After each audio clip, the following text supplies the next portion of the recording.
The final panel theme is a critique of academic knowledge and new spaces for knowledge creation. The panelists are Kayla Watkins, to my immediate right, Archishman Raju, Divya Nair, and Brandon Stanford on the end. And before they get started, I just want to quote a couple of quotes from W.E.B. Du Bois and James Baldwin, the anchors and the rock of the Saturday Free School. Let me start with one by W.E.B. Du Bois from Dusk of Dawn. And I quote, "There is but one coward on earth, and that is the coward that dare not know." The second one from W.E.B. Du Bois, "The function of the university is not simply to teach breadwinning or to furnish teachers for the public schools or to be a center of polite society. It is, above all, to be the organ of that fine adjustment between real life and the growing knowledge of life, and an adjustment which forms the secret of civilization." From James Baldwin, "It is certain in any case that ignorance, allied with power, is the most ferocious enemy justice can have." And the last one by James Baldwin, "Education is indoctrination if you're white, subjugation if you're black." The first panelist, Kayla Watkins. Hi, everyone. When Nandita asked me to speak at this panel, I was a little confused because I saw everyone else that was going to be speaking on the panel, and I was like, these people are way smarter than me. That initial response, I think, it says everything you need to know about what academic institutions can do to your psyche than anything else that I can think of. I've been in school since I was 3. I talk a lot. I know my own experience. I pay attention in school and things like that. And even with all of that foundation, I still doubted my own knowledge of myself. I still doubted my own knowledge of my experience. So I want to break down why I think that academic spaces, they should be a place to foster knowledge. They should be a place to encourage knowledge and encourage seeking knowledge. But instead, the way that they are today, they're the antithesis to all of that.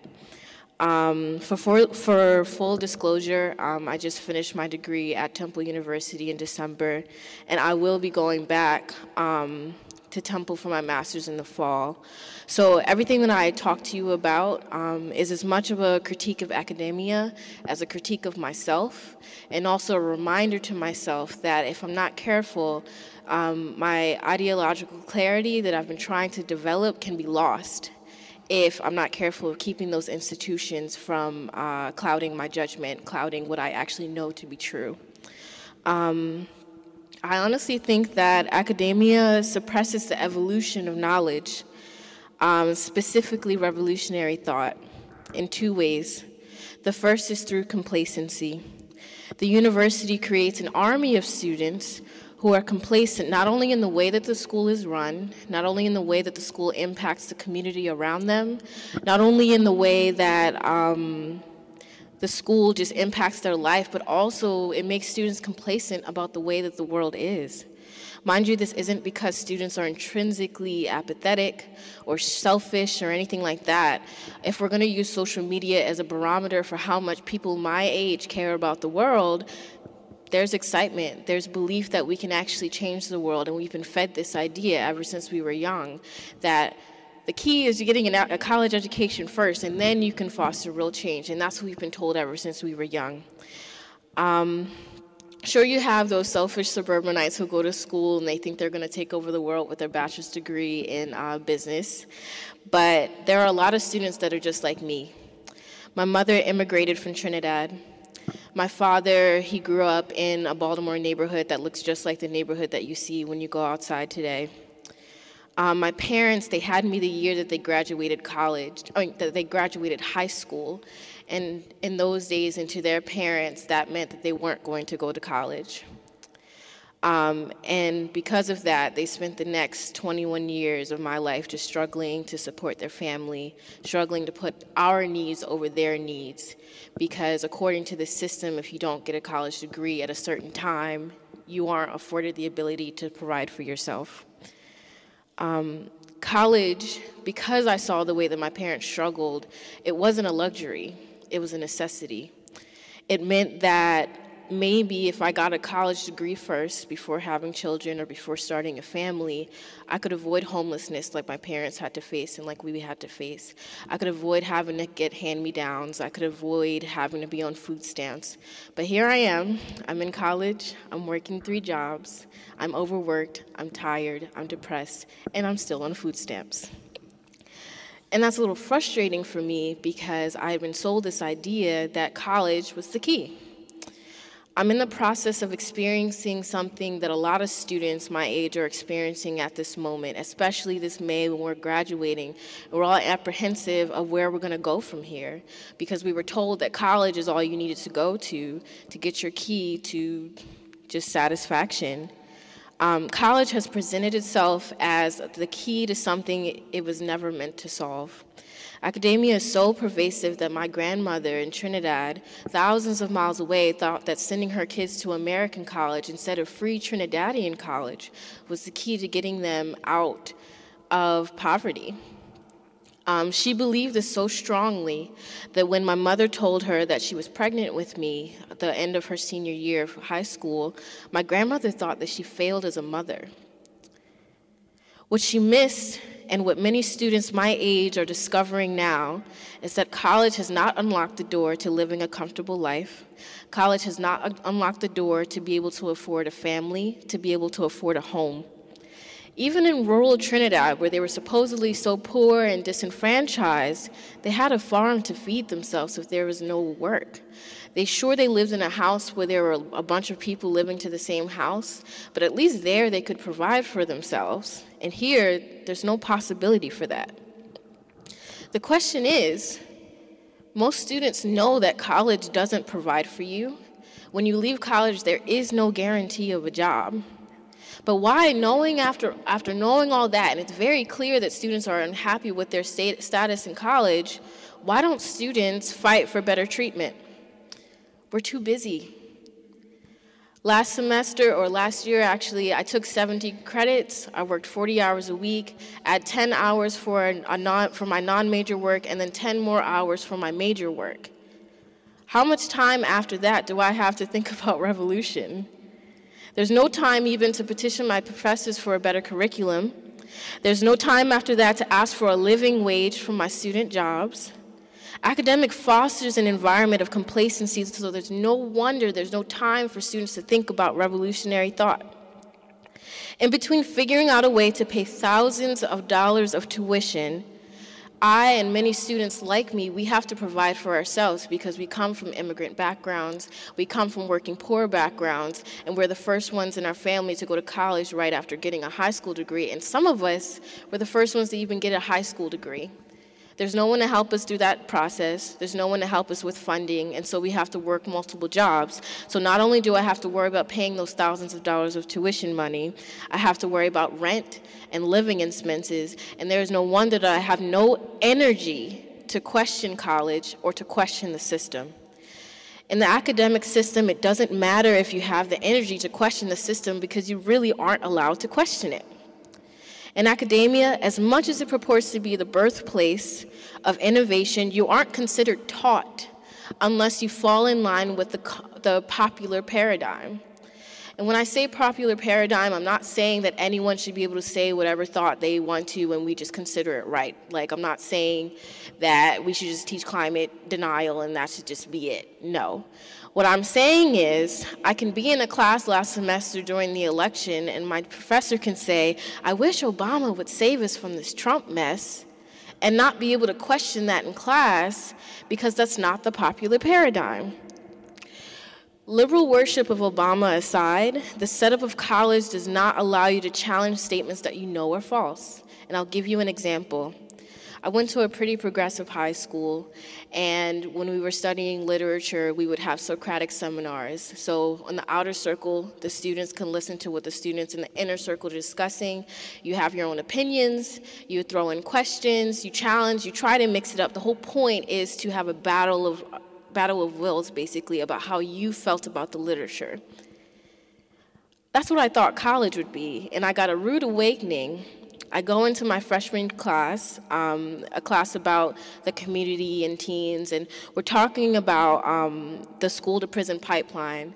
This class is taught by a white upper-class teacher whose kids are in private school, so there's no personal connection there. One of the students, when we're having a discussion about police brutality, she is white, she raises her hand and she says, "No wonder the police are focusing on blacks and Latinos because they're committing all the crimes." Every black and Latino hand raised. You could feel the temperature go up in the room. Everyone was ready to light into her. The professor sees the room. She looks around. She sees how all the black and Latino students are looking, and she says, "All right, guys, let's move to the next part of our discussion." Everyone's still fuming, and just like that, not only were our voices and our humanity denied in this classroom, she didn't get an education. All she got were dirty looks for the rest of the semester. This attitude is not just with white teachers, at least in my experience at Temple. This continues when I take classes in African American studies and I point out to the professor that you're a misogynist and you're a homophobe, and you're putting it under the idea of Africology, but I get told that I'm being brainwashed by the white man, or if we're talking about feminism, by the white woman, even though black women have lived womanism just in their daily lives. At least in high school, when we were having our Socratic seminars, I was talking about Invisible Man, about just authors that we don't hear about in college at all. And so I'm paying thousands of dollars for an education that I could have gotten for free back in high school just because I had a good teacher. This ties into the second way I feel that academic institutions suppress revolutionary thought. Academia can only create a culture of complacency through separation. If we felt actually unified in that classroom where that girl says that she believes that blacks and Latinos are committing all the crimes, we would feel it was our duty to question her on that. We would feel it was our duty to give her an education about that. So this poor, confused little white girl is going to go through her entire life uneducated because we feel ourselves are separate as students instead of a unified body. Academic institutions separate you from your peers, your own families, and most importantly, your community. In terms of our peers, college is not about education, it's about competition.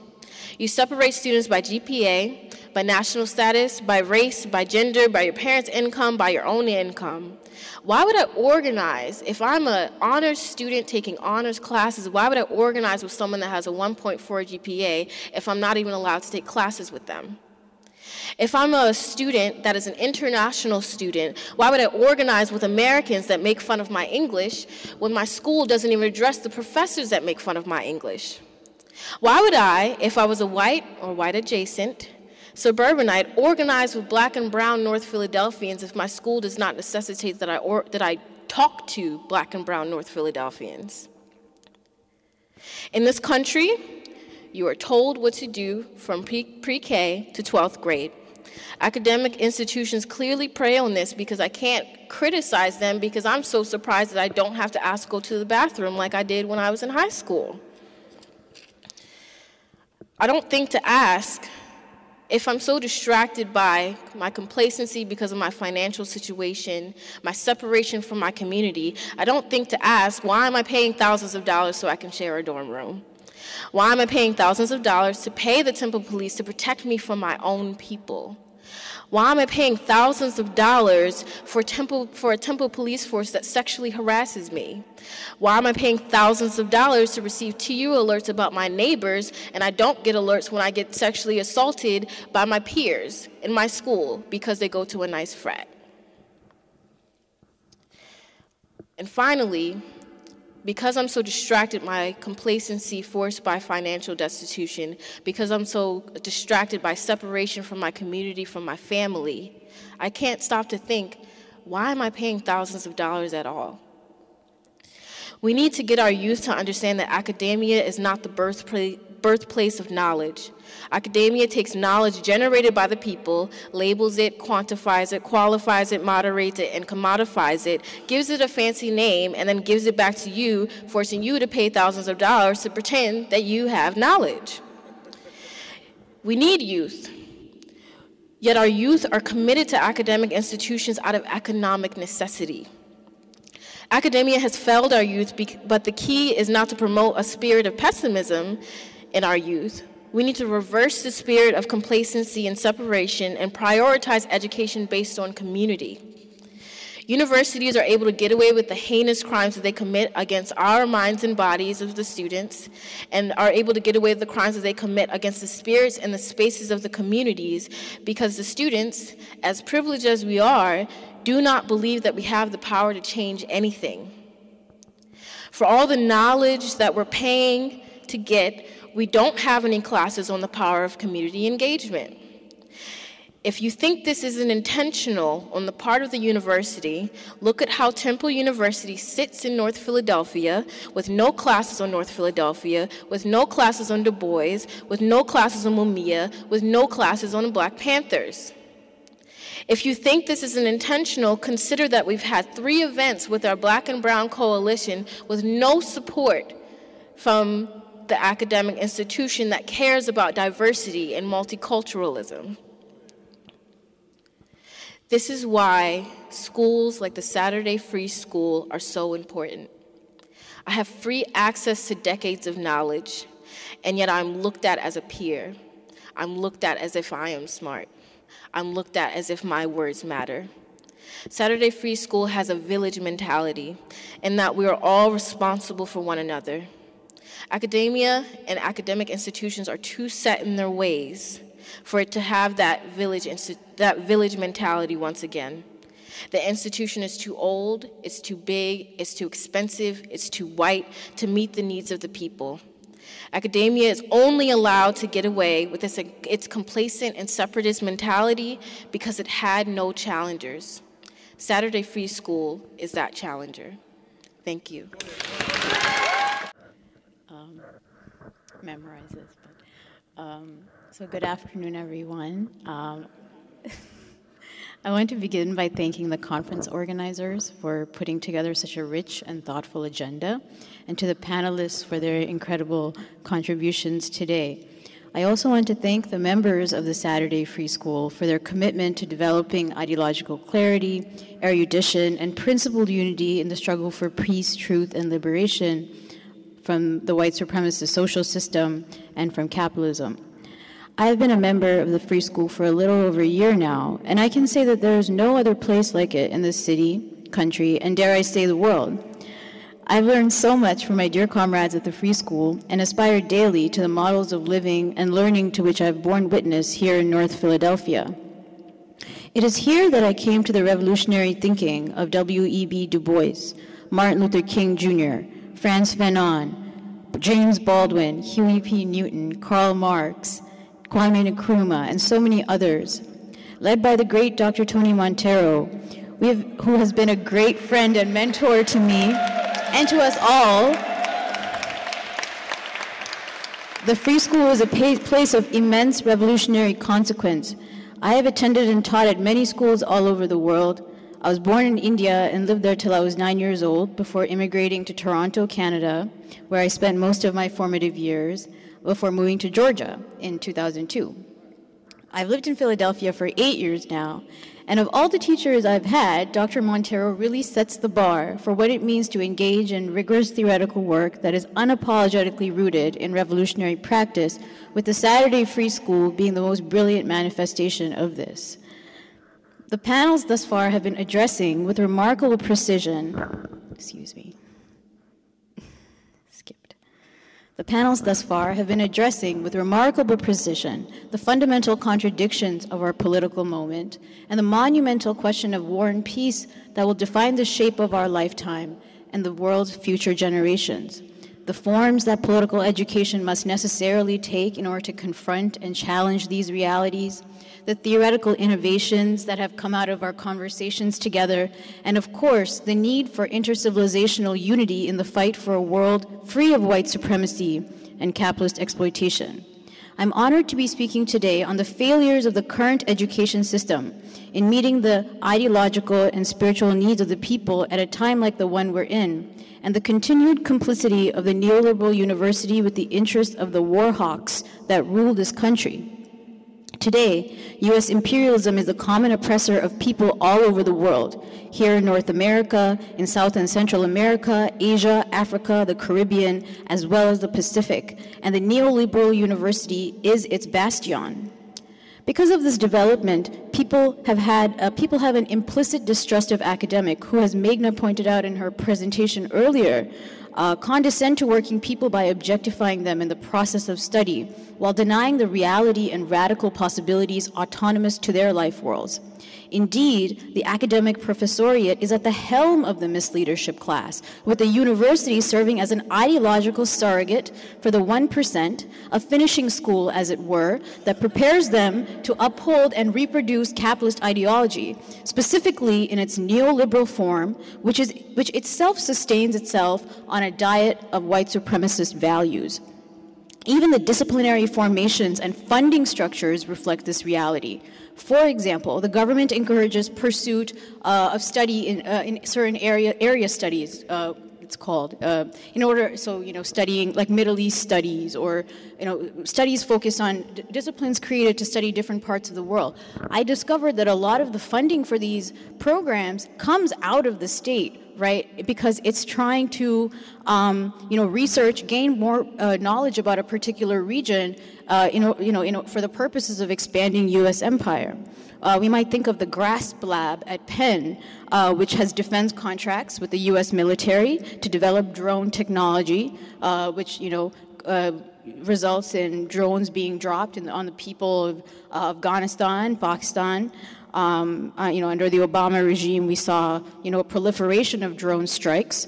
Under a neoliberal ideological order, every answer, moreover, in terms of how just, as a teacher, I teach, I'm an adjunct at Temple right now, but I also adjunct at Community College of Philadelphia.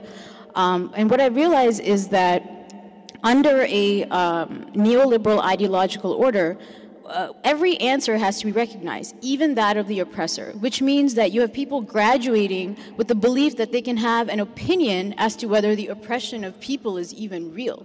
So, that's, it's everything is an argument under it's the relativity, As we have realized in our studies and conversations at the Free School, the answer is clear. We must abandon any course of study that renders the condition of the world's oppressed a matter of conjecture and debate, as it is a cunning habit of neoliberalism to force this hand.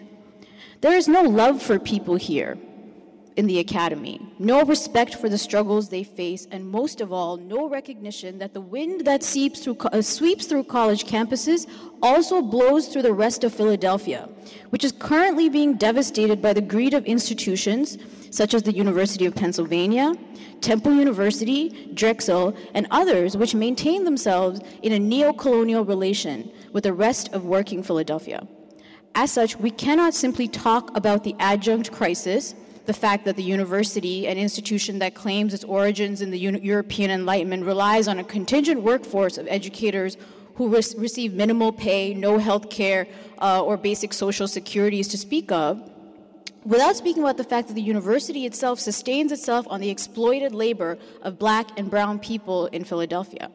So, you can think of the roles that they play in these institutions. I teach at Temple, and I can see this reality in my observations of security guards who work there, the office staff, the housekeeping staff, the food service staff, even the bike cops who are hired to police the rapidly expanding campus, protecting the interests of white students at the expense of black and brown residents to whom this community belongs. These schools do not exist for the people.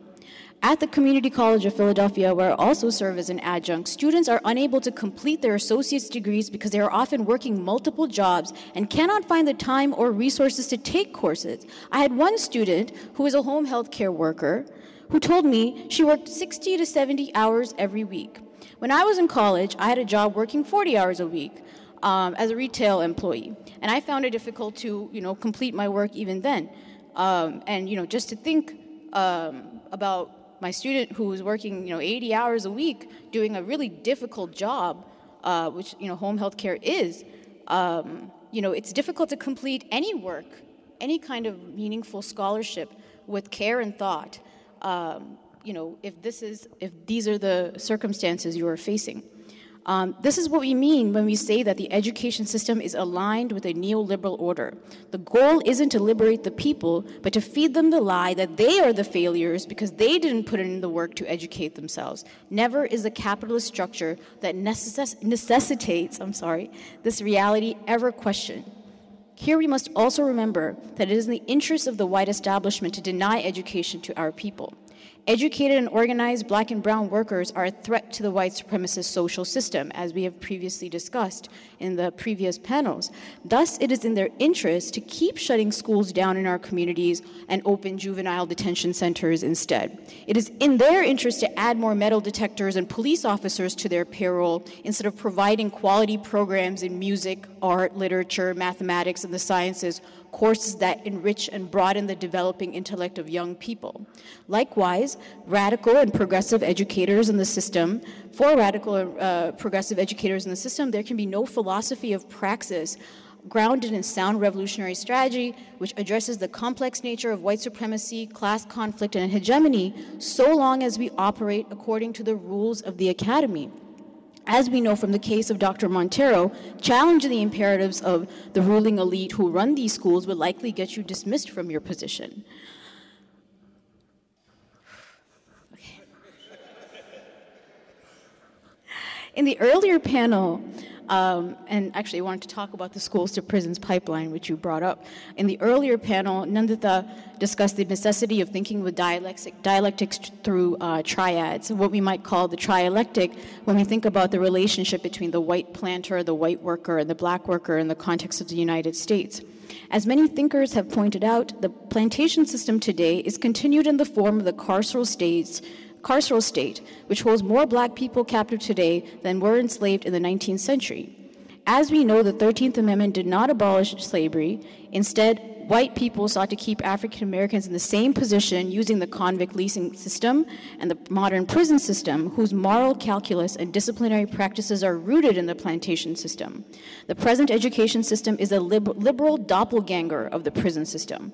If the prison is a place, in other words, for putting away non-compliant people of color, the school is a place to create a black and brown comprador class that purveys lies of racial progress to its own people in exchange for a seat at the table chaired by white supremacists.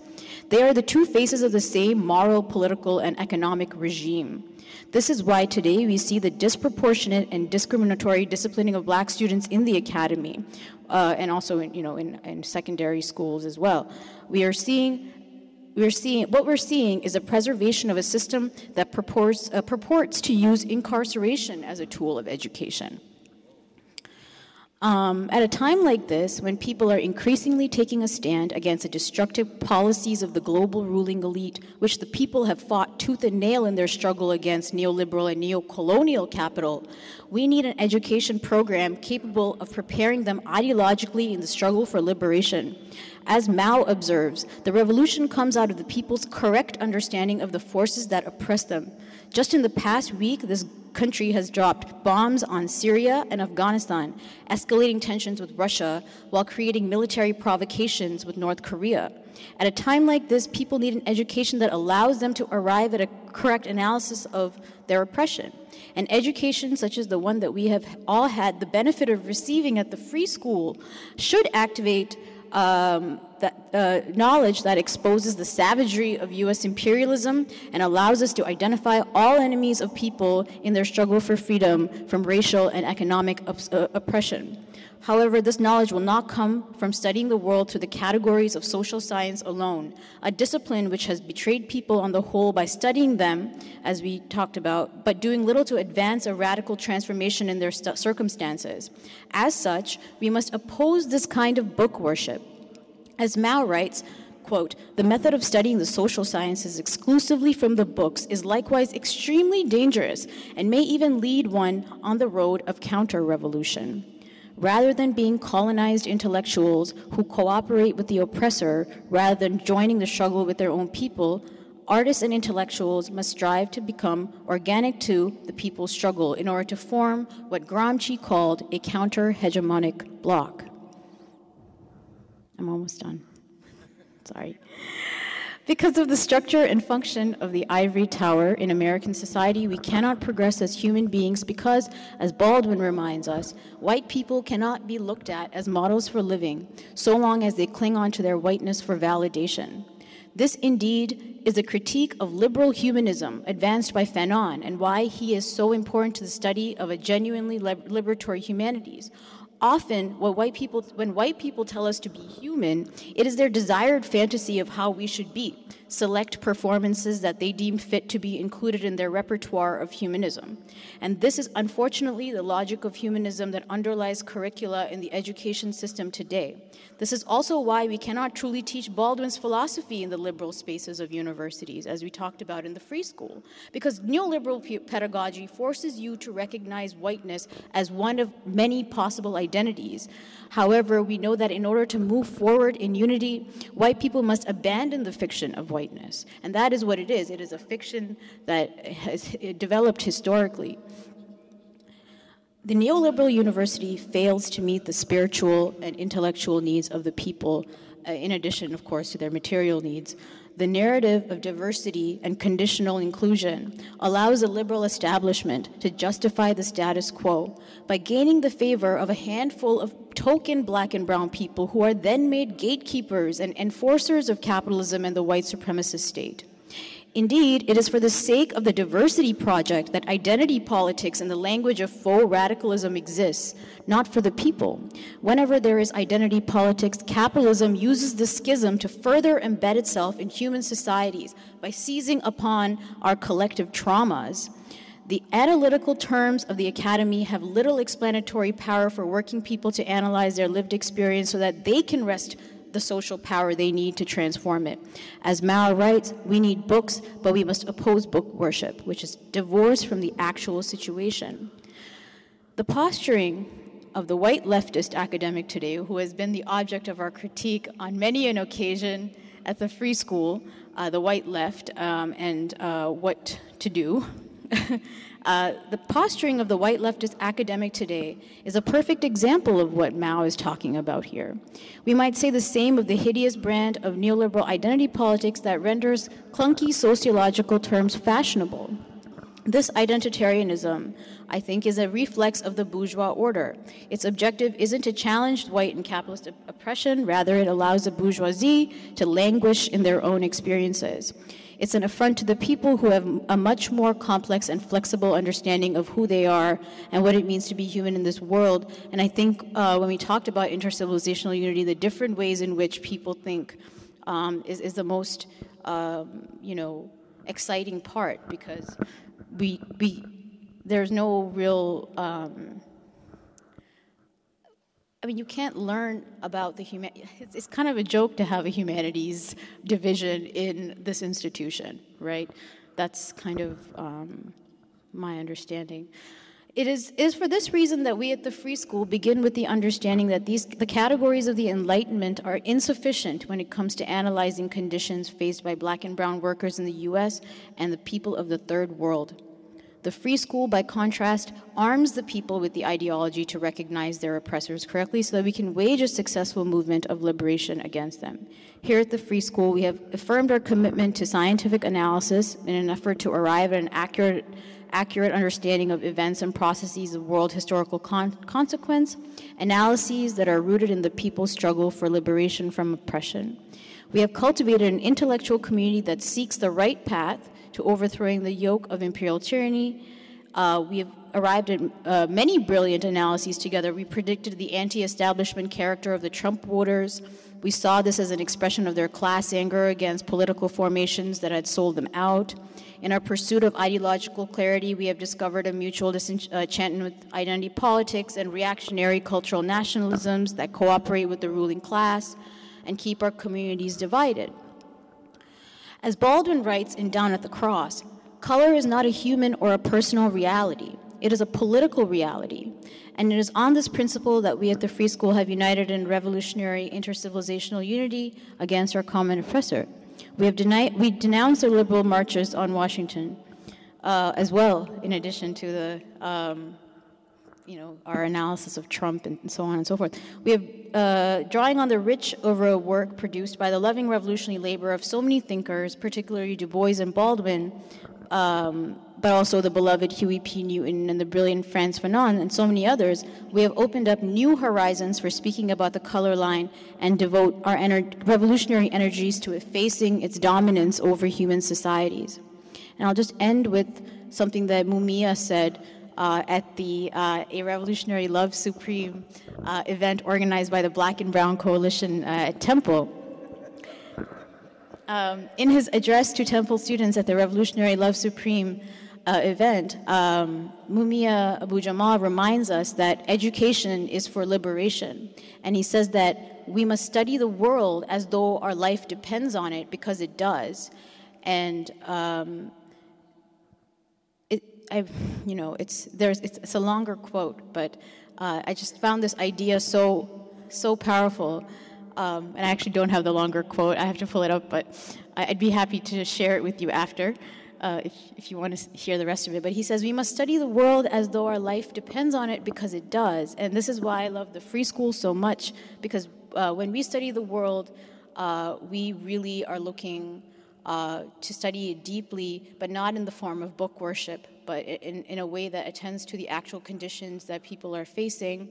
And when we study the world, Baldwin says, we see that the dominant social system is at war with its own people. And this is the quote that's on the conference flyer, right?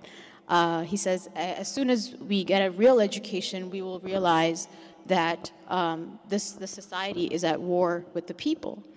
And when we see this, people will see that they have a duty to fight and assert their political and economic control over their own circumstances. So I'll just end there. But thank you. As I was listening to the panelists and the panels before this, and I was thinking of the things I had prepared to say, I realized that everything has more or less been said already. By people who speak better than I do, but I'm gonna keep it short. So I'm a student in a university, a graduate student, and it is from that perspective that I speak.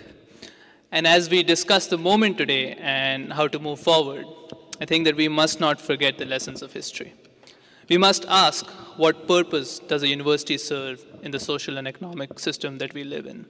Or more broadly, why must people be educated? And the famous economist Adam Smith, who believed in a free market and the invisible hand of God, gave an honest answer.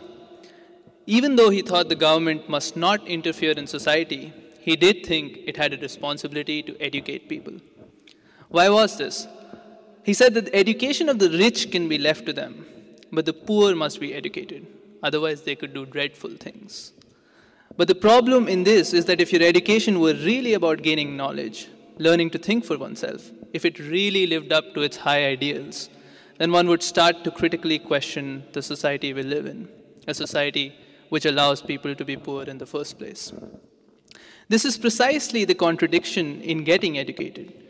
The education system in a society is designed within a larger social and economic system, and its purpose is to continue this system. That is, simply put, it is to keep the poor poor and the rich rich. On the other hand, if one really wants to get educated, then one must start questioning the very system we live in. And this is the meaning I got from the quote that Divya just referred to. This is a contradiction that I think Baldwin was referring to when he said, one of the paradoxes of education is that precisely at the point where you develop a conscience, you must find yourself at war with society. I want to shift for a bit and talk about India, where I'm from, and talk of the education system there.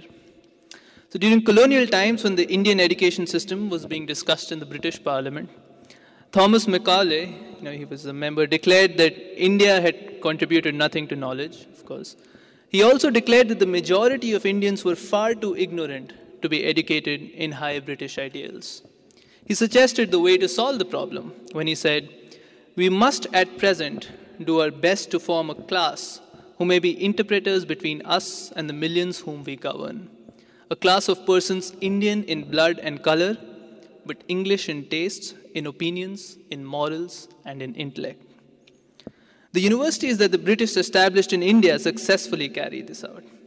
Even till today, the universities teach as if India had no real history. Of course, as if Africa had no real history, and all history was based in Europe. And this task is carried out by the very interpreters that Macaulay talked about. In some way, the situation has parallels in the US. The education system is firmly embedded in the structure of white supremacy. It serves to justify the white establishment. We must recognize that the purpose of the education system, historically, was never to truly educate the people. Now, sometimes this has faced resistance. The universities have certainly never been great sites of resistance, but when we think of the 60s and 70s, we do think of strong student movements.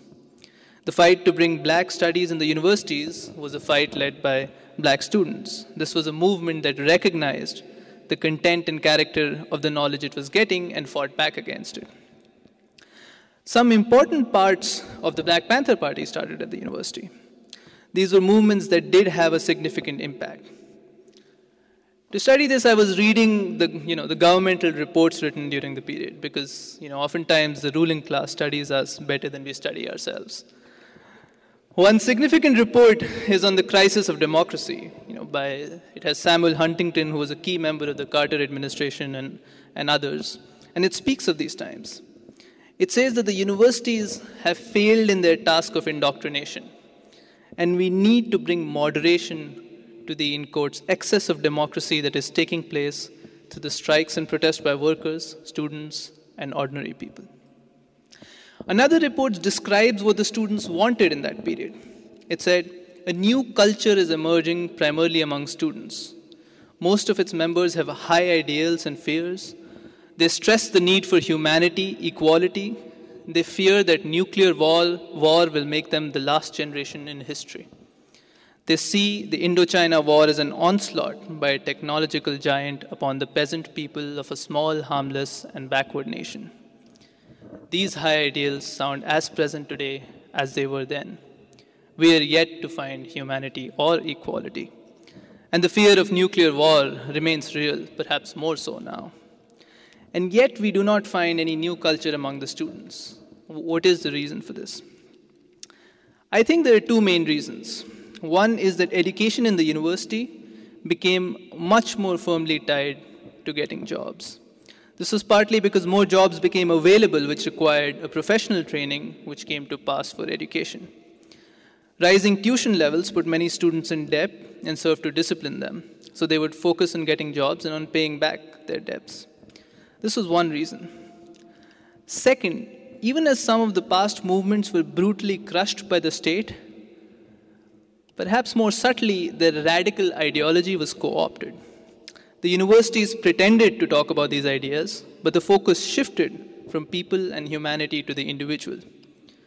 Oppression, and hence resistance to it, was now identified at the level of the individual.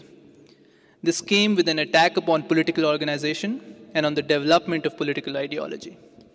So-called radical professors actively participated in this attack till their disconnect from everyday struggles of ordinary people was complete, and their radicalism had been reduced to performances to the white establishment. This is why the only form of political action that emerges takes the shape of identity politics. It encourages individualism and has a lack of accountability to people. It never talks of humanity. Students who come into this setup, into the university with the hope of finding moral direction, and that's not all of them, but the ones who do, get thrown at with the idea that the world is too complicated for them to possibly understand. Any attempt at clarity of thought is actively opposed because it misses the complexities and the nuances. And the world is complex, which is why we must find truth in struggle and practice. Instead, faculty teach students that there is no truth. They teach an acceptance in thought and defeat in action. And we must remember, passive acceptance is more bewildering than outright rejection. And of course, the behavior of the faculty goes back to the material. We just need to look around in Philadelphia. The universities with their billion-dollar grants gentrify neighborhoods and destroy communities. Meanwhile, the tenured faculty talk of having freedom in thought. But this freedom is nothing more than the freedom to continue to be paid by big businesses, corporations, and donors. It is nothing more than the freedom to preside over precarious graduate students and decide what constitutes as thought, which is why it is freedom for themselves, but only justice for others. Anyone who dares to challenge the prevailing order is dealt with in a heavy-handed way. Baldwin captures the liberal community perfectly when he talks of their behavior during the McCarthy era. He says, "Those years taught me something about the irresponsibility and cowardice of the liberal community which I will never forget. Their performance then, yet more than the combination of ignorance and arrogance with which this community has always protected itself against the deepest implications of black suffering, persuaded me that brilliance without passion is nothing more than sterility." There's more. For truth is a two-edged sword, and if one is not willing to be pierced by that sword, even to the extreme of dying on it, then all of one's intellectual activity is a masturbatory delusion and a wicked and dangerous fraud. End quote. Meanwhile, the colonized intellectuals have become far removed from the people they speak of. They speak in a language that only the white establishment understands and enjoy the material benefits their positions give. In a sense, Macaulay's words have been perfectly realized. And really, in short, the universities have failed the people. This is important to understand because this really goes beyond the university itself. You can see echoes of it in the labor movement today, where all kinds of experts and professionals tell workers what is best for them. Independent political thought is actively discouraged, but identity politics and representation is encouraged. Deals are cut which allow labor leaders to maintain their high-paying position. And this is what makes this political moment today so important. The economy continues to be in a bad state.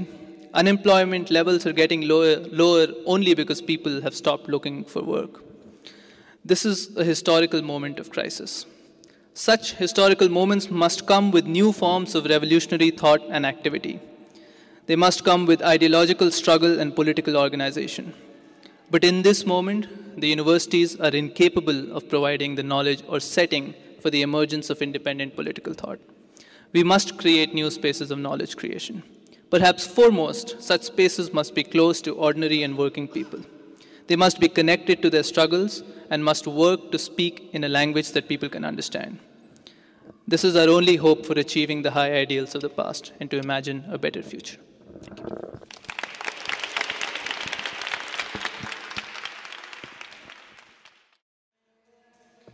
So I just want to first start by thanking my fellow panelists. Kayla, I just want to say, you are the organic intellectual that we speak of in the Saturday Free School. And what that means is nothing that any of us has said today, all the profound ideas and all the profound academic knowledge that we've discussed, it is your story, it is your experience exemplified that drives people, that moves people. It is all of what is captured in academic language is in your story. And so we appreciate you saying that. And I want you to remember one thing that Du Bois says, and if you haven't read it yet, there's a book, Dark Water, Voices from Within the Veil. And he's got a chapter called The Damnation of Women. And he says in that chapter that I most sincerely doubt that any other race of women could have brought its fineness up through so devilish a fire. And so always remember that you exemplify that. So what of black women? I most sincerely doubt that any other race of women could have brought its finest up through so devilish a fire. And so remember that any of those moments where you feel that you need that refreshment, okay? To Ms. Divya, I first learned of Ms. Divya through Dr. Montero and Yvonne when she was going through the struggle over at the community college. And then I got a chance to know her a little bit through the Saturday School, and I just want to say that she reminds me of a quote that Mumia actually said at one of the Du Bois conferences we had.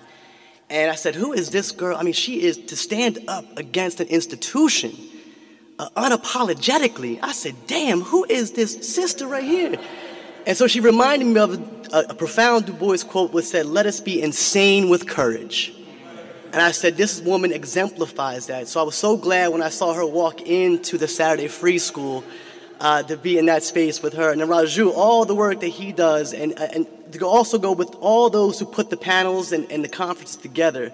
It's a lot of humble work. I mean, for me, I'm an adjunct instructor over at Drexel. I have difficulty putting a PowerPoint presentation together, and these folks put websites together like it's nothing. So I want to give those folks a round of applause for all their humble hard work they put in.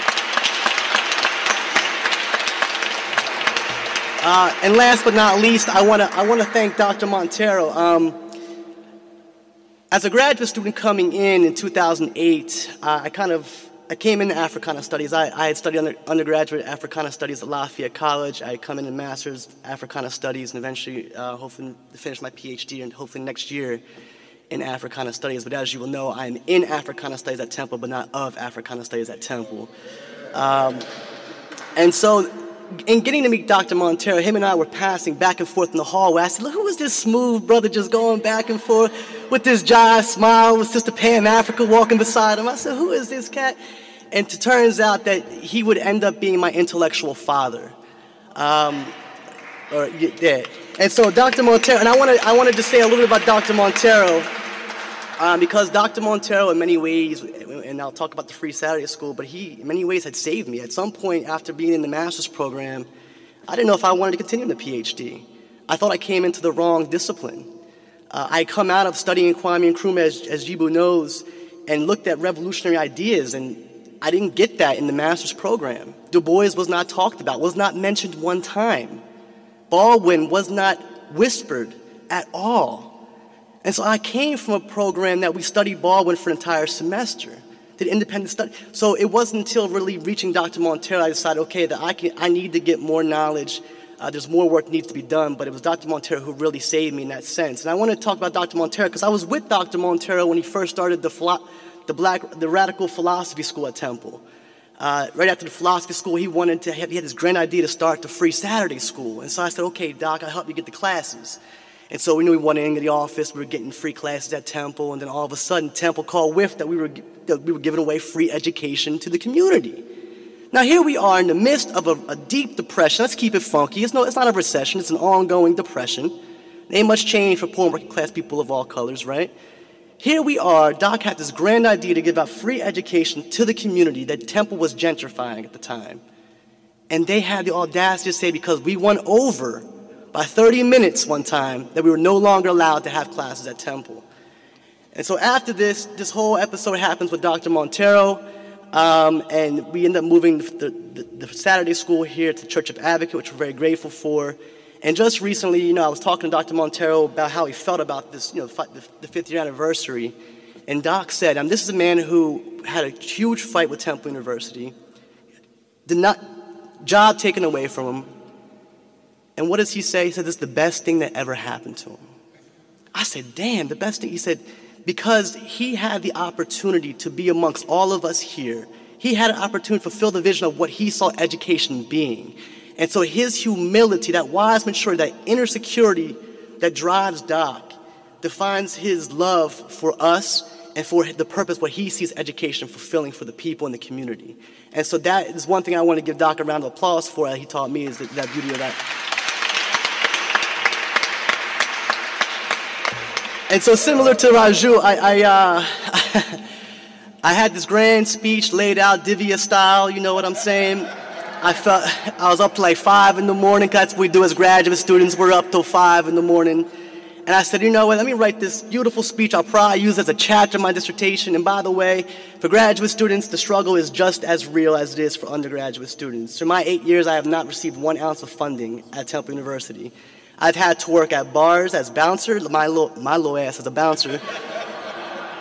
Excuse my language, I know we're in the church, this is the longest I've ever been in the church, so I'm allowed a couple curse words, you know. Only Doc can get me to come to church, let's put it that way.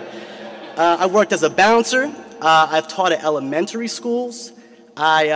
Recently, I worked four or five jobs at the same time. I was teaching 2 classes at Drexel while having 2 externships at Temple, all while trying to work my PhD. Now, mind you, Doc was my advisor, so I had to almost start my PhD over because we had developed this beautiful idea, which I'm still doing and testing, but had to start my PhD pretty much over, my research.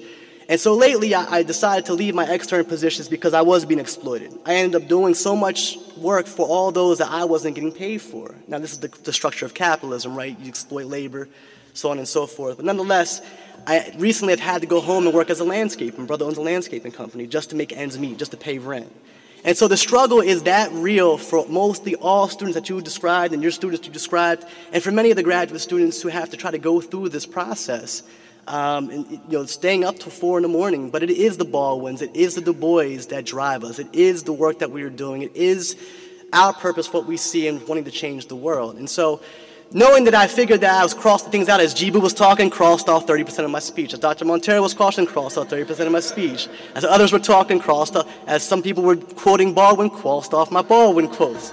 So I realized I did have a second speech just in case, that was a little shorter, that maybe will just exemplify some of the words of Jimmy Baldwin and some of the words of the great Du Bois, and then perhaps I'll talk a little about white supremacy in a deeper lens, conceptual lens, to kind of paint the picture for us. But I'll start off with a question. It says, is education desirable? For those that oppose this question, what are the professed objects that they argue education cannot achieve? For that matter, what is the purpose of education? Or what is it that we wish education to accomplish? Should our education be situated in relation to the individual psyche, or should it be in relation to producing productive citizens? What are the differences? Is the production of knowledge simply to buttress the established order, or should it be to change society and liberate society? In order to have a real critique of academic knowledge, these are some of the questions that we first must engage. And in order to try to answer these questions, we have to look more deeply at the relationship between education and the social order. And in the context of the West, this means the focus of our analysis, which has been today, is on education as an instrument of white supremacy ideology. In other words, as a mechanism central to the maintenance and sustainment and the glorified perpetuation of the capitalist mode of production. For as Du Bois tells us, the economic theory determines what a student could and should know in Dusk of Dawn. And so in this brief presentation, I just want to use some of the words of Jimmy Baldwin, some of the words of Du Bois, and I'm even going to throw in some of the words of Bertrand Russell, whose social analysis I actually like on this particular topic. And so I'll start with Russell first. In a book called Education in the Social Order, written in earlier parts of the 20th century, he says the following: "We are faced with the paradoxical fact that education has become one of the chief obstacles to intelligence and freedom of thought. For Russell, education in society has both historically and into the present served the purposes of the state. The purpose of the state, then, is to train citizens, non-thinking beings, unquestioning beings, and not individual thinkers." Which is really interesting because all the thinkers they glorify have been the opposite, right, in society. Thereby making us convenient tools of the government. And so this is important because in engaging this very question of what it is that education is in relationship to, it allows us to understand that the cultivation of the individual psyche is not the same thing as production of a good citizen. As a creative thinking individual, you become an agent or actor in the world who possesses the ability to exercise your will as you become aware of power and the social, political, economic, and cultural problems that influence your life world and the world around you. As a citizen, our fundamental characteristic is vastly different. The citizen is the one who cooperates, and I quote, in intention, if not in fact. Russell further informed us that the citizens, and I quote, are conceived by governments as persons who admire the status quo and are prepared to exert themselves for its preservation. What does that mean? That means that the aim of government is to produce men of this type to the exclusion of all other types. Because in many ways, social orders or states, they do not survive unless they can control minds, as Jibu was talking about. One of the major mechanisms in dominant ideology is the ability to control how we think. Therefore, those who desire to become productive citizens, as we so prevalently see in many of the institutions that try to produce us today, they frame the citizen as the ideal, when in reality, the citizen is the absence of all of which we strive to be as humans. It attempts to stifle our creativity, our innovation, our need to become more decent and fuller human beings, living with purpose and intention in our attempt to create a better humanity for the future world, or as Du Bois says, a world for the immortal child. In other words, simply being a citizen then in this society is equivalent to acquiescing in the powers that be. Consequently, education that has the focus of making a good citizens takes on two forms, either support for or overthrow of the existing system. And to Du Bois, in Darkwater, Voices Within the Veil, W.E.B. Du Bois tells us that, and I quote, all human problems then center in the immortal child, and his education is the problem of problems. In the treatment of the child, the world foreshadows its future, end quote. For Du Bois, he understands that our educational aims have never been to fulfill the development of the child, especially the black child. Because why? And I quote, the world regards and always has regarded education first as a means of buttressing up the established order of things rather than improving it, end quote. This is why in the wealthiest society in the world, half of the entire American population is living in or near poverty, 150 million plus people. And the poverty threshold is vastly underestimated. Now, we're talking about a family of four making $22,000 a year, yet insurance would average about $15,000, leaving $6,000 for all their expenses. That's $40,000 still inaccurate. At the same time, with the world's 62 richest people owning the same wealth as the 3.6 billion poorest people. Or while the current movement shifts away from the public education to the privatization of our schools. Furthermore, this is why we spend over $600 billion on defense spending and a fraction of the cost on our educations. In this society, we do not value people, but things, profits. And Du Bois forces us to think about an entire paradigm shift that asks us the question, what world would we create if we thought in terms of the child? Therefore, for Du Bois, we must teach, and I quote, that the world is not perfection, but development. That the object of education is manhood and womanhood, clear reason, individual talent and genius, and the spirit of service and sacrifice, and not simply frantic effort to avoid changes in the present institutions. Therefore, for Du Bois, end quote, his aim was to develop human souls, to make all intelligent, to discover special talents and genius, and to train students to know the world, for the object of education is the child itself, and not what the child does or makes.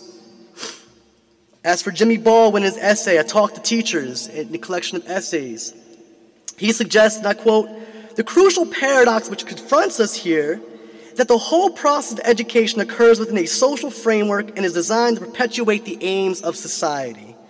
For example, in a capitalist society, everyone is encouraged to become, in paraphrasing Malcolm, a blood-sucking capitalist, end quote. Or, in other words, the owner of the means of production, the one who exploits labor to produce surplus value that gets turned into private profits that go to who? The capitalist at the top, not the worker at the bottom. In other words, the fruit eaters are not the fruit growers in this society.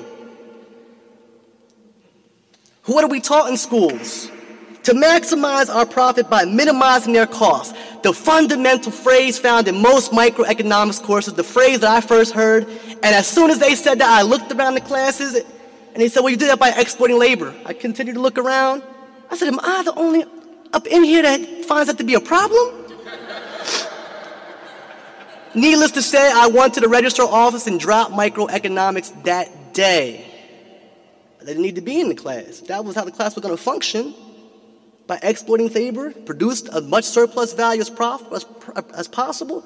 I said, no, I'm cool with that. I'm good. In other words, the idea is if you maximize your profit by minimizing your costs, you accumulate as much wealth to live in isolation and fulfill life by accomplishing the American dream. What is the American dream? Because 7 out of 8 families don't live the American dream today. That was a study done a couple years ago by Richard Wolff. What does that mean? That means that the American dream, you'd have to make over almost $140,000 a year. That's not even, that's just getting by, really. That's not, you might be able to pay your mortgage, you might be able to pay your car, whatever the case is. You're just getting through, in a sense. And I can tell you right now, I'm not making anywhere near $138,000 a year. I make about $2,200 per class I teach at Drexel. You dig? And that's 70% of the folks who teach are adjuncts like ourselves, like many of us, scraping to get by, but love our students, want to connect with our students, want to show them what the purpose of education really is, right? And so the lesson that Baldwin teaches us is that one easily falls victim to becoming what it is society trains you to be, what society tells you are, as opposed to what you want to be or should be, or what your cultural legacy is in relationship to the existent racist social order. Therefore, Baldwin believed, and I quote, as one begins to become conscious, one begins to examine society in which he is being educated.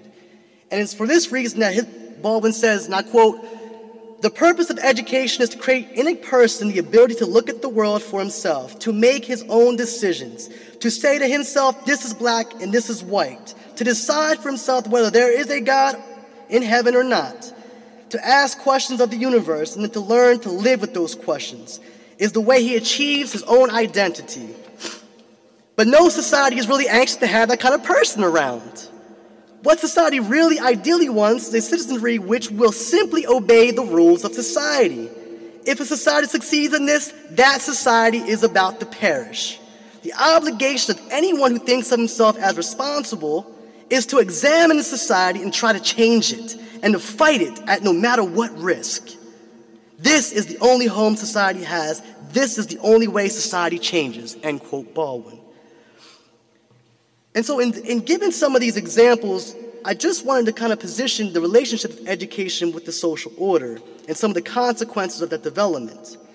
And so what does that really mean for our project here at the Saturday Free School? It means the following in many ways. One of the fundamental questions we ask is, in the interest of human freedom or progress, what is truth? Does it lie on the side of the oppressed or the oppressor, the exploited or the exploited, the well-to-do or the struggling? In order to answer this question, an individual first has to start by seeking what? Ideological clarity. For having clarity about the ideas that have created the modern world gives us explanatory power in understanding the present social conditions in which we live and are connected to. In seeking this clarity, the individual must then take a position of critical engagement with the world around him or her to eventually use the knowledge or what it is that he or she finds in their search for truth for what? For purposeful action in the transformation of a society that is always in dialectical motion. And if an individual is truly committed to finding social truths in the society with the intentions of changing it, he or she has no choice but to allow suffering to speak, for this is the condition of truth. For me, I have a very interesting story. When I grew up, my mother is Irish, my father is African American. And I grew up here in Palmyra, New Jersey, across the bridge. And I had a lot of uncles who lived in Camden, New Jersey. I used to go to Camden, New Jersey quite often. And my uncles used to play the jazz and the blues. And I said, what is this music? You know, similar to Du Bois when he first discovers the sorrow songs, right? Trying to make sense of this emotion in the music. What is this music? What story is it telling? And so growing up, I always tried to make sense of human suffering. And once you ask that question, and once you go down that path, you have no choice but to become a revolutionary in some extent.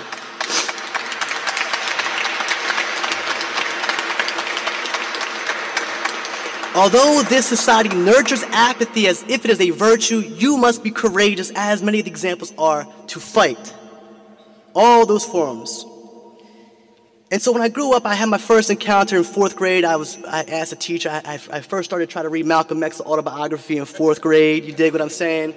And so I had a teacher, and I asked him what he thought about Malcolm X, and he said, well, I didn't really like Malcolm X. And so I'm like, well, why didn't you like Malcolm X? So we got to talk, and he said, well, I didn't agree with he calling whites racist. I said, what was wrong with him calling whites devils? And what have So, of course, they tried to suspend me in school. I'm a straight A student, what have you. That was my first encounter with the education system.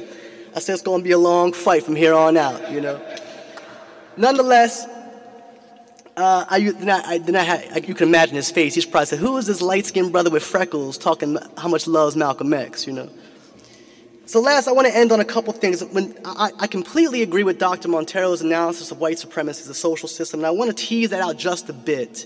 When we're talking about white supremacy, and I'm going to use sort of Charles Mills, who has a book From Class to Race, an excellent analysis of white supremacy as a socio-political system. And in this analysis, he talks about we really need to take white supremacy as a theoretical object in its own right. Well, what does that really mean? It means that we have to look at it as a global social system comparable to significance, but not in historical age to Marxist class analysis or to feminism's patriarchal system. And so what we have to do then is reconceptualize the scope of white supremacy. In other words, retrieve white supremacy from the historical lexicon, which we oftentimes think of as individual Ku Klux Klan members, individual races. No, we're talking about an entire system. And this is very important because the system is one in which is defined by denoting domination of whites over non-whites. And so in other words, it is a macro system that is run by and in the interests of whites. This is very important to understand because the critical step for us then is establishing the fact that it's a sociological and political truth that power relations in many ways can survive the formal dismantling of former epochs. In other words, racism or white supremacy, it changes its forms. Think of it as a social cancer of our epoch. What that means is you have dominative races. Think of the old-fashioned racism of the South, the blatant racism, the Donald Trump racist in a sense. Well, then there's the aversive racist. That's the liberal of today. The ones that, hey, I recognize past injustice. I'm about equality. But when placed in certain experimental situations, has still been shown to hold negative beliefs and attitudes towards people of color. And then you have meta-racism, which operates so deeply connected to the culture, as Jibu was talking about, and ideology, that it functions automatically within the capitalist mode of production. And so it's very important that we have to understand the ways in which racism is going to change faces, or white supremacy is going to change faces as it develops and becomes more dangerous of sorts. So more from a de jure to a de facto type of form. To give a definition, if we had to give a definition, I like this definition that Mills quotes from Francis Lee Ansley, who suggests that white supremacy as a socio-political system is the following. It's a political, economic, and cultural system in which whites overwhelmingly control power and material resources, conscious and unconscious ideas of white domination and non-white subordination are daily reenacted across the broad array of institutions and social settings. That's a really powerful definition. I think that sort of gives us a deeper understanding of what we're talking about when we say white supremacy is a social system. So in other words, what we have to realize is, as someone was talking about Cuba earlier, that this is in fact a transnational, a global, and a historic domination of white Europe over non-white Europe and white settlers over non-white slaves and indigenous peoples, thereby making Europeans in many ways the lords of humankind. Lastly, I want to say that, and Jibu talked about this, and I'll end on this. The future will depend on, maybe I'll end with Du Bois in this sense. Du Bois is talking about the problem of the 20th century is a problem of the color line. What he's really saying, as Doc would articulate, is he's talking about the crisis of the future world being the crisis of the color line. Race is not going to just be the centrality of this question of, the color line is not just going to be the centrality of this question of race and race relations to the American social framework, but it's going to exceed its concrete manifestations. It's also going to mean that's the class line, the gender line, the sexual orientation line, the difference between normal and abnormal identities as they develop in American society. This is of fundamental importance because then the argument in some ways becomes, is the crisis of the future world the crisis of whiteness? And so lastly, in the critique of capitalism, This is very important because a lot of times we think of capitalism as this system and we have this way of being distracted about capitalism. In other words, you can argue everything within the framework, but we never actually question capitalism as a system in of itself. And so it's not going to be a matter of vacillating as America has done, and even in some ways the Soviet has done, between private capitalism and state capitalism. In other words, to move towards socialism to some extent, we'd have to revolutionize the production process. Because this system of capitalism is one that develops by refinement from feudalism, just like feudalism was developed by refinement from slavery. What does that mean? In each system, you have a similar relationship. Master-slave, lord-serf, capitalist-worker. In all three systems, the cardinal principle driving the system is exploitation of labor, right? The only difference in some ways is it's a lesser forcible subjection of that labor in the process of a capitalist system. That's why Nkrumah would call it the gentleman's method of slavery, right? Because you think you have more freedom in a capitalist system than you did as a slave. But in reality, you're almost worse off. And this is of fundamental importance because we can't get caught up in the paralyzing frameworks that we often do in educational systems and in educational settings. But it really is, we have to learn what critical thought takes place when we challenge the limitations of frameworks. For example, and I end here. I said that 3 times, okay, that's okay. I ask my students all the time, and I raise a question, and they always say, we have the greatest democracy in the world. I said, let's rewind the tape a minute now. I'm an old school, I used to have the boom box, so let's rewind the tape. Remember when you had to wait for your favorite song to come on the radio and record? So I said, let's rewind the tape a minute. I said, well, you proceed in this conversation as if the democracy exists. The better question is, does a democracy exist, or is it merely an illusion put forth to sustain a particular philosophy and ideology that's willing to have what? A minimum of change and a maximum of static perfection. My students said, who are you again? So critical thought begins to take place when we start challenging the limitations of frameworks. It doesn't operate within the framework. It is challenging the frameworks because why? In order to create a world that is much different than what exists, we have to learn to think of a world in terms of the child and create that world that we potentially think that may exist in the future. All right.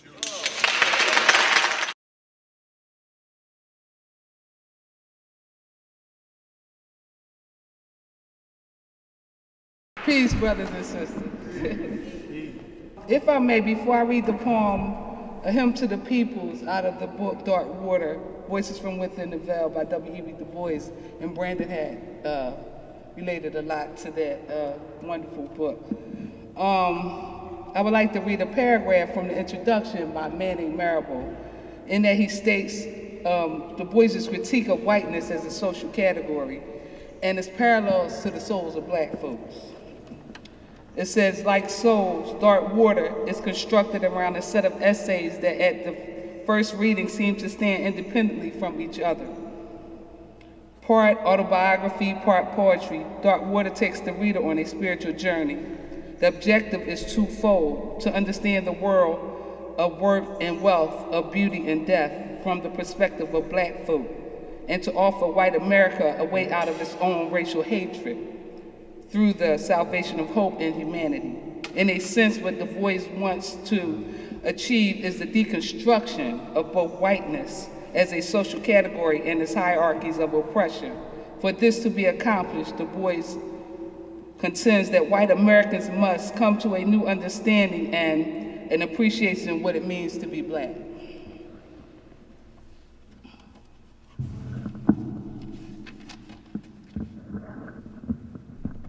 A hymn to the peoples. O truths of God and primal meeting of the sons of man, foreshadowing the union of the world. From all the ends of earth we come.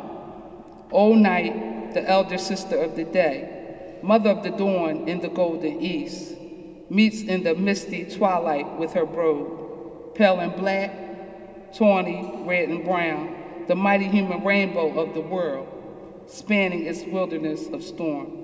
Softly in sympathy, the sunlight falls. Where's the radiance of the moon? And on the darkest midnight blaze, the stars. The far-flown shadows of whose brilliance drop like a dream on the dim shores of time. forecasting days that are to these as day to night. So sit we all as one, so gloomed and tale and stone-weathered groves. The Buddha walks with Christ, and our Quran and Bible both behold.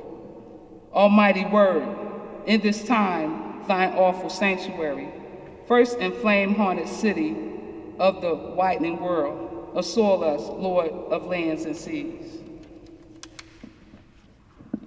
We are but weak and wayward men, distraught alike with hatred and vainglory, prone to despise the soul that breathes within, high vision hordes that lie and steal and kill, sinning the sin each separate heart disclaims, clamoring upon our riven withered selves, besieging heaven by trampling men to hell.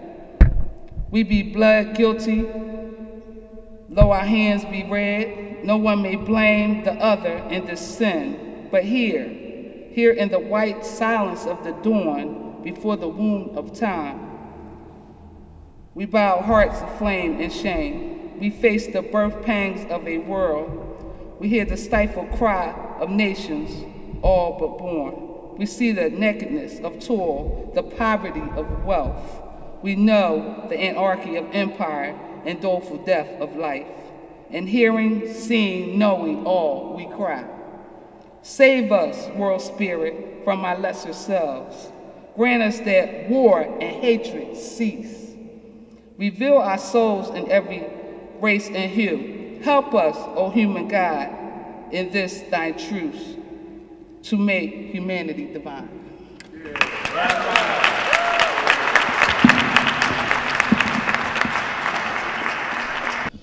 Okay, not trying to go Hollywood on you now. I can't express to people, I passed out flyers, and being in court for Mumia, or being on the outside, letting this government know that we will not stand by and allow them to keep Mumia in prison. We fought when people said it couldn't happen, got him off of death row. We fought when they said that they would not give Mumia hepatitis C cure. They said it'll never happen. And what's left now, he's getting the hepatitis C cure. We have got to be there in massive numbers. So, you know, with the flyer, I'm asking people to send it out with the urgency. We need people in the streets.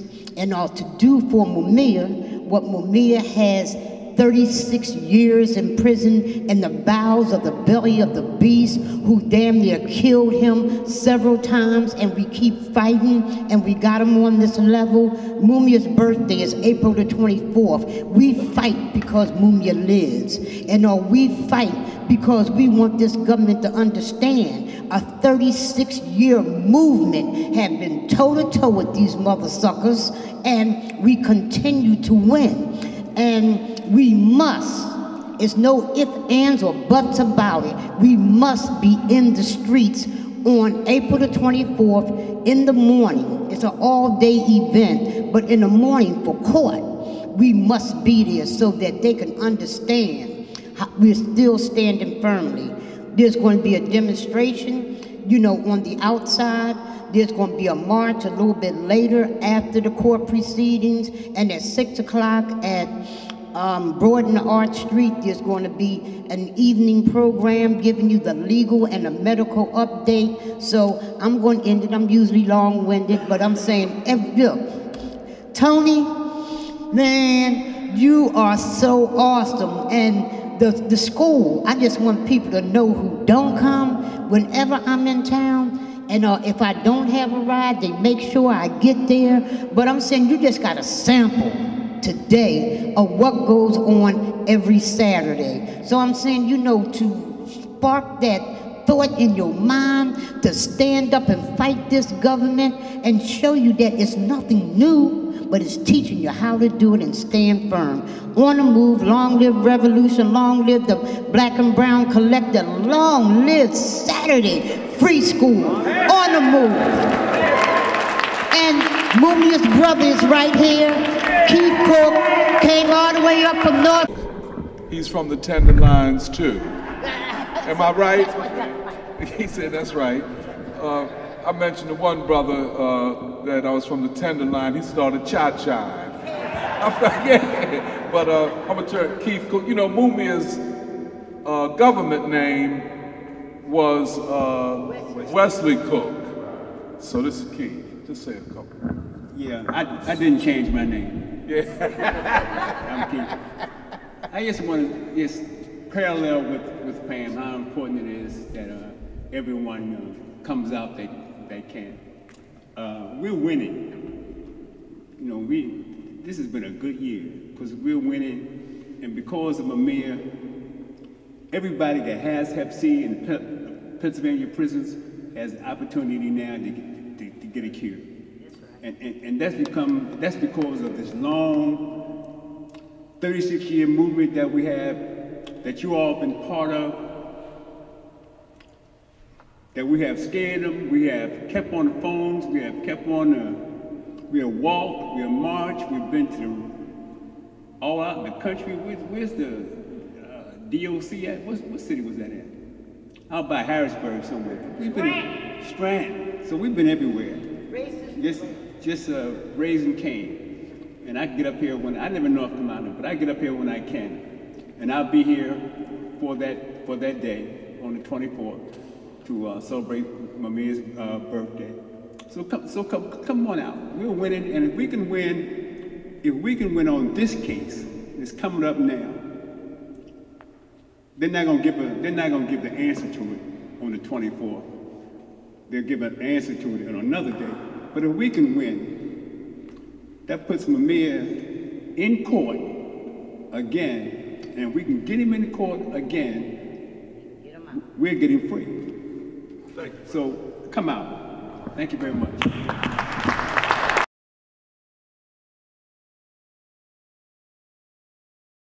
Good evening, friends of Saturday Free School. How you all doing? Always delighted, elated, in fact, to be able to come and share a little bit of music with people that show up and do so much work and so much thoughtful work in terms of just keeping us educated and doing things productive together. Autumn's going to join in a minute and share a song, but I figured I'd warm it up with a little Bob Marley. So do a redemption song.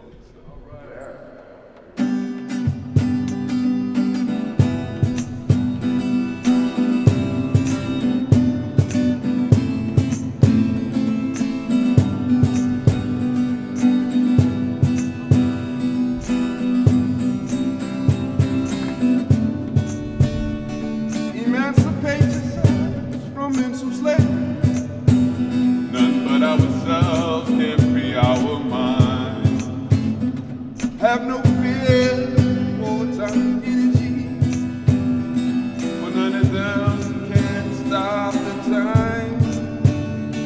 How long must they kill our prophets while we stand aside and love? Some say we're just a part of it. We got to fulfill a book. Won't you help to sing these songs of freedom? It's all I ever had. Redemption songs, these songs of freedom. Now I'm gonna go back into the first verse. Oh, pirates, yes, they rob I, sold I to the merchant ship. Minutes after they took I from the bottomless pit, but my hand was made strong by the hand of the Almighty. As we forward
super nervous, and Nandita reminded me that, well, most of the people here right now are free school people, so it's all in the family here. So if I screw up, tell everybody we did great.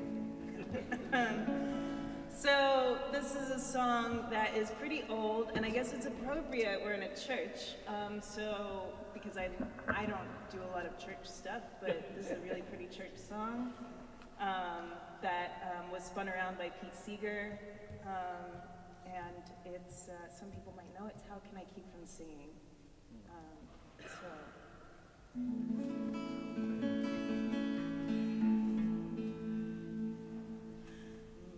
Life goes on in endless song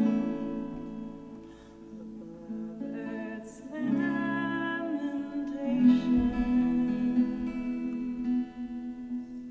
I hear the tune, though far away, that hails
I have a request from him, so. Do you guys have a request? He covers the request. There's only one other song I know how to do.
overwhelmed by the brilliance of my comrades. We weren't like this when we started, but the fact that we can grow and develop into revolutionary human beings give me a lot of hope for the future, and that we can have a completely different world if we develop ourselves and commit ourselves to humanity. And with the example of Tony Montero. No, please. Enough of this Tony Montero. Okay. Okay. And Pam Africa and all the elders, thank you. Thank you for making us into better people. We love you so much. Thank you.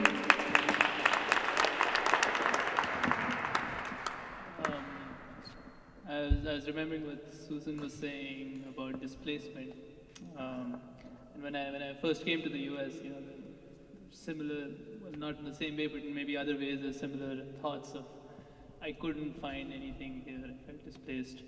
And I have to say, if there is any home I found here, it is at the Saturday Free School and all the people I met here.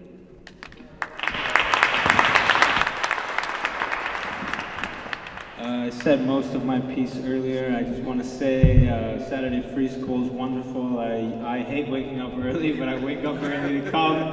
It is truly like the conferences we put on as well as the school itself. It feels at times like a transcendent spiritual experience. It's a glimpse of the world as it could be, not as it is. Thank you. Long live Saturday. Well, it's the five of us that were assigned by the Free School to organize this conference. And this coming week, we're getting started on the next conference we're organizing, which will be a 3-day conference on James Baldwin. So, but just in terms of this conference, and as everyone has said, you have seen the Free School in its glory. Everyone who spoke, and this was a decision that we made at the suggestion of Nanditha. By the way, we used to call her, when we first heard her name, the black ear, we heard Nanika, the way they say. And so we started calling her Nanika. I guess her ghetto name is Nanika. And she said it was all right to call her Nanika. But, so we're going to have a 3-day conference on Baldwin, James Baldwin. And the Free School, it is like Raju said, it is a really transcendent experience. It is unique to the city and maybe to the country, but the key and the purpose of this is that if the people are to liberate themselves, they must embrace great ideas. They must have a wide scope. And I think, like Kayla said, the university is set up to narrow your vision, to make you think that all you can be is a slave to the powerful. And what the Free School attempts to do is broaden the world for everyone, to make the world realizable and understandable for ordinary people. Just one last thing. We have tried very hard to integrate academics, senior professors from the great universities, I put quotes around great, universities in the city. And it has been very difficult. Even when they come, they are unable to fully appreciate the intellectual work of ordinary people, and even sometimes they come and insult us. We've been insulted by them. And although we stepped to them too after that. But I think someone raised the moral question, the question of the moral imperative, of what you stand for, of what are your values.